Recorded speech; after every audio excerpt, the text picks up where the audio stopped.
Hi guys, my name is Emerson, and today we're going to be talking about two improvement methodologies which are very known worldwide. And these methodologies are Kaizen and Six Sigma. So I'm going to start off talking about Kaizen. Kaizen is a Japanese word which can be separated into two words. The first word is Kai, which means change, and Zen means good. So basically, change is good. It's basically a tool that focuses on changes in the organization. It's a tool that focuses, it's more related to changing the mindset of the people in the company, right? Towards a goal, towards a mentality, if you will say. So it focuses on small improvements, and with those small improvements, the companies get big results. That's its main philosophy. So it's like having many PDCA cycles, and PDCA stands for plan, do, check, and act. PDCA is also a quality tool.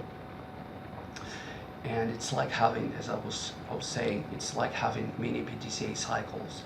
And then you have the first cycle, and then after you complete that cycle, you go to another mini PDCA cycle, and then you go over and over again, you repeat that cycle over and over again until you get the result you want, until you get the big change that you were hoping for. That's basically what Kaizen is. Another important thing to mention about Kaizen is that it involves all the people in the company. Right, so from the CEO to the janitors, everybody gets involved into a goal, into that mentality change.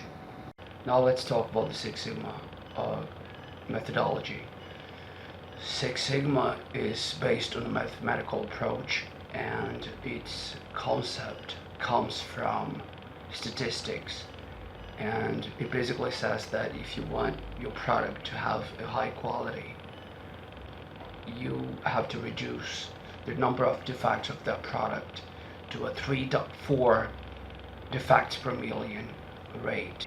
And talking about defects per million, it's also an indicator used by lots of companies, and its abbreviation is DPMO, which stands for defects per million. Right?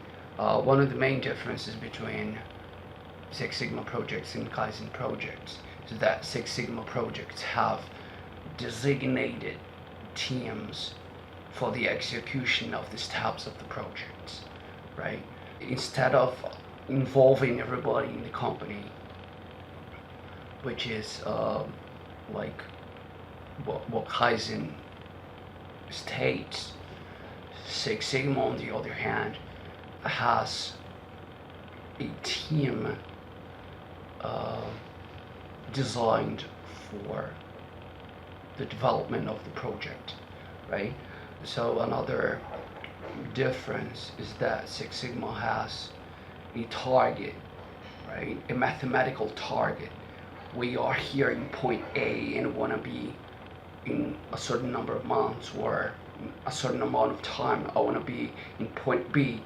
We're talking about defects, or translating that language into the industry approach.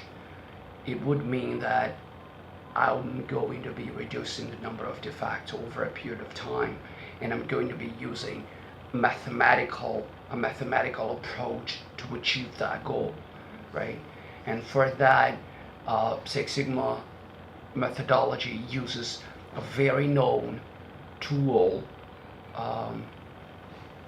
from quality as well, which is DMAIC, which stands for Define, Measure, Analyze, Improve, and Control. It's a step-by-step tool. Its first step is define, right? Then the next steps are measure, analyze, improve, and control. There is a very similar tool to that tool, which is DMADV, which stands for Define, Measure, Analyze, Design, and Verify. which is basically the same tool. So that's it, guys. I hope you enjoyed the video. See you next time. Bye bye.